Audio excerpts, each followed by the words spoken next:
What's the smartest way you tested which family members actually loved you? I faked winning the lottery for $6 million to see who would come crawling out of the woodwork before I actually sold my business for $15 million. My family had always treated my tech startup like a joke. My brother Mike called it playing computer games for a living. My sister Jenny constantly asked when I'd get a real job, always asking when I'd give up and get something stable, never showing genuine interest in what I actually built. The red flag came last Christmas when my cousin got promoted at a bank. The whole family celebrated like she'd cured cancer. When I mentioned landing a major client, my uncle changed the subject to football. I decided to test them before everything changed. I'd been secretly negotiating to sell my failing business for $15 million. The deal would be public news within weeks. But first, I wanted to know who actually cared about me versus my money. The next week, I bought a fake lottery ticket online, one of those novelty ones that looks completely real. I called my mom, crying happy tears. "Mom, you're not going to believe this. I just won $6 million in the state lottery." Her first reaction was perfect shock. "Oh, honey, that's incredible. I'm so proud of you." But I kept building the story. "I can finally pay off my student loans, get a real apartment, maybe even help the family out." "What about your little computer business?" she asked. "I'll probably shut it down. Who needs that stress when you have lottery money?" That's when things got interesting. Within hours, my phone was buzzing. Mike texted, "Bro, just heard the news. We should catch up soon." This from the guy who hadn't returned my calls in months. Jenny called that evening, suddenly fascinated. "I always knew you were destined for something big." She'd never said that, ever. Over the next month, the family transformed. Mike invited me to expensive dinners, always suggesting I pay. Jenny asked for loans, $500 for car repairs, then $2,000 for a vacation. My parents suddenly wanted to discuss my financial planning. Dad mentioned their roof needed $8,000 in work. The breaking point came when I overheard Mike on the phone with Jenny at a family barbecue. "We need to move fast before he spends it all on stupid stuff. If we can get him to invest in the construction business, we'll have access to the whole pile." I decided to set the final trap. "Hey everyone, I've been thinking about what to do with this money.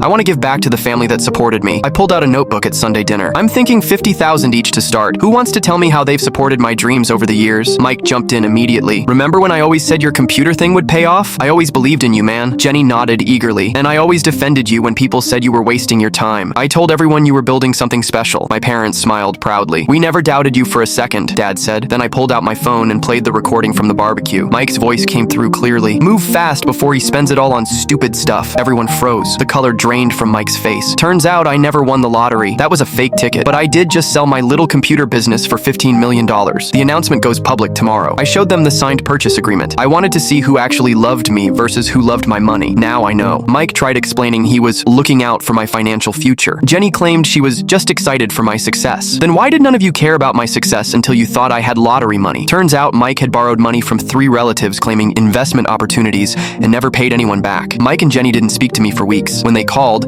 it was to ask if I needed help managing my wealth. The lottery ticket is framed in my new office. My parents occasionally visit and actually ask about my business now. Mike still tries to pitch me construction investments, but at least he's honest about wanting my money.